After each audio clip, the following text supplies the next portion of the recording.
participantes de esta materia correspondiente al recurso ordinario. Le habla el abogado Wilmer Muñoz, voy a ser su profesor de la materia, como yo lo señalé, de recurso ordinario. Por razones de tiempo, obviamos la presentación. Ya tendremos oportunidad de conocernos personalmente. Dicho esto, vamos a entrar en materia y vamos a referirnos a recursos ordinarios. Ya ustedes en esta especialización han hecho el recorrido del enjuiciamiento procesal penal de una persona que comete un delito. Nos corresponde ahora ver la fase recursiva, es decir, la fase donde la parte cuya pretensión no es satisfecha, pretende la revisión de la misma antes de que la sentencia quede firme frente a un tribunal superior o en algunas oportunidades frente al mismo juez, como lo veremos en el recurso de la explicación. Para abordar el tema de los recursos en materia penal, es necesario establecer una premisa imprescindible, y esa premisa viene dada por el respeto a la dignidad humana y entender que todo el ordenamiento jurídico tiene por finalidad esencial el ser humano en convivencia y paz social. ¿Qué quiere decir esto? Esto significa, como nosotros nos vimos en nuestra carrera para ser abogados, cuando vimos en primer año la teoría general del delito, el derecho penal tiene por característica ser un derecho tuitivo. Ya ustedes están en capacidad de saber que es tuitivo. Tuitivo significa proteccionista. ¿Proteccionista de quién? Del deber jurídico. Y se preguntarán, ¿quién es el deber jurídico? El deber jurídico en el proceso penal sustantivo como adjetivo lo constituye el imputado. ¿Y por qué le decimos que es el deber jurídico? Decimos que es el deber jurídico porque él se va a enfrentar a todo el poder punitivo del Estado, ¿verdad? Y va a tener que enfrentarlo en un juicio al lado de su defensor, ya sea público o privado, si tienen recursos para carcelarlo. Ahora bien, este respeto a la dignidad humana que está consagrado en el artículo 10 del Código Orgánico Procesal Penal, en el capítulo correspondiente a los principios y garantías procesales, principios y garantías que deben regir en todo momento y en toda fase del juicio oral y público. Lo tenemos entonces en el artículo 10 que señala: el proceso penal, toda persona debe ser tratada con un debido respeto a la dignidad inherente al ser humano, con protección de los derechos que de ella derivan, y podrá exigir a la autoridad que le requiera su comparecencia el derecho de estar acompañada de un abogado de su confianza. Fíjense entonces cómo nuestro ordenamiento jurídico adjetivo procesal penal consagra el respeto a la dignidad humana como uno de los principios rectores del proceso penal. Les decía que la función punitiva del Estado, tanto en materia sustantiva como en adjetiva, se encuentra limitada, y ese límite lo constituye el respeto a los derechos humanos y la y la dignidad del imputado. Cuando yo hablo de respeto a los derechos humanos, no solamente piensen en el imputado, también se le deben respetar los derechos humanos a las víctimas, que son las otras partes intervinientes en el proceso. En un primer orden, la función limitadora que sobre el derecho penal ejerce los derechos humanos debe ser claro que la garantía de los derechos humanos es el fin básico y esencial del sistema jurídico. Existe pues una primacía, esto es superioridad de los derechos humanos, lo cual debe operar tanto para el legislador que dicta la ley, para el juez que la aplica, o el intérprete o funcionario encargado de aplicar la ley. Todas estas personas deben tener como norte en sus funciones el respeto a los derechos humanos.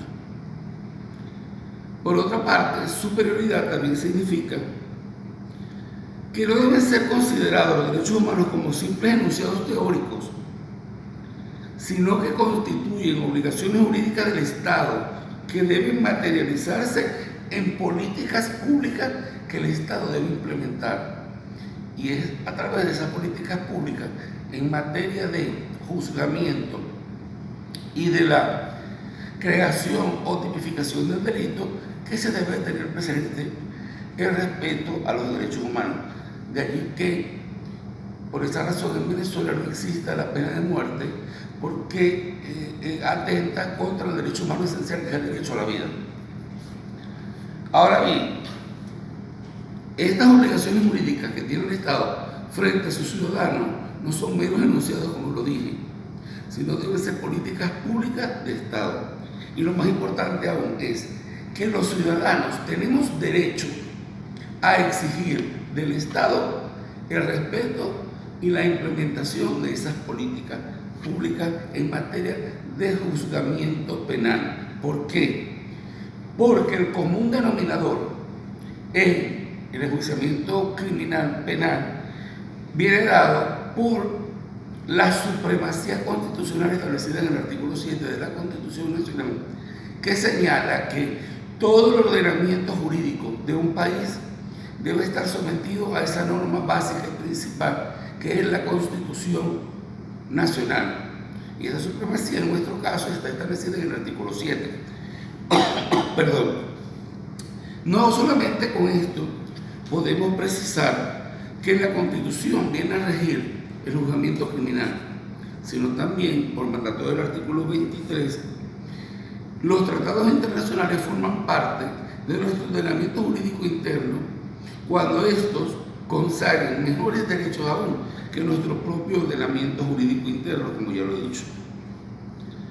Hecha esta introducción, pasemos a entrar a materia y comenzamos por señalar que es un recurso. Cito: recurso, el acto procesal que realiza la parte agraviada frente a una decisión impugnable, pidiendo la actuación de la ley para que anule el fallo o lo sustituya. Acto procesal que realiza la parte agraviada frente a una decisión impugnable, pidiendo la actuación de la ley para que anule el fallo o la sustituya.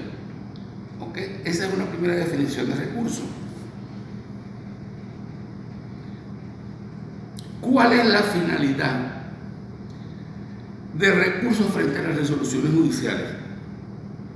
La finalidad viene dada por proporcionar a la parte perdidosa la oportunidad de una revisión de la decisión desde el punto de vista de la adecuación al ordenamiento y a la rectificación en su caso de un posible error. Perdón. Explico. Si en un determinado proceso, por ejemplo, se dicta una medida privativa de libertad y la defensa consideró que no estaban llenos los recursos, los requisitos que cumplen el artículo 250 para decretar esa medida, sobre todo el numeral segundo que señala que deben existir suficientes indicios para comprobar que la persona a quien se le dicta la medida es autor o partícipe del hecho delictivo. Si la defensa considera que ese requisito no se cumple, pues se le abre la posibilidad a ella, con fundamento en el artículo 439, como veremos más adelante, numeral quinto, interponer recursos de apelación ante el juez de control que dictó la medida privativa de libertad para que éste lo remita al conocimiento de la Corte de Apelaciones, que es el Juzgado Superior ad Quem. Aquí tenemos un ejemplo de cómo se puede interponer un recurso. Igual lo puede hacer el fiscal del Ministerio Público si considera que, estando llenos los extremos del 250, el juez dicta una medida cautelar y él puede recurrir. Medios de impugnación. Es la facultad conferida a una parte o a un tercero dentro de un proceso para remover una desventaja que le ha acarreado una decisión judicial.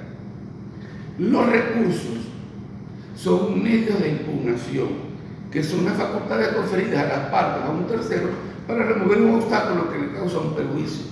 Ahora bien, el recurso, a su vez, es un medio de impugnación a través del cual las partes, eventualmente los terceros, pueden combatir decisiones judiciales, muy importante, que no hayan ganado firmeza mediante un procedimiento de obligatoria observancia para los órganos jurisdiccionales, esencialmente en el orden judicial. De esta definición obtenemos dos características que caracterizan, para la redundancia, el recurso. En primer lugar, que el mismo se ejerza contra una decisión que no haya obtenido el carácter de definitivamente firme. Y en segundo lugar, que en la implementación de ese recurso se deben cumplir los procedimientos que la ley señala para la tramitación de los mismos. Con esto, la introducción, pasaremos entonces a ver los recursos y su clasificación en otra oportunidad, seguidamente a esta. Corta.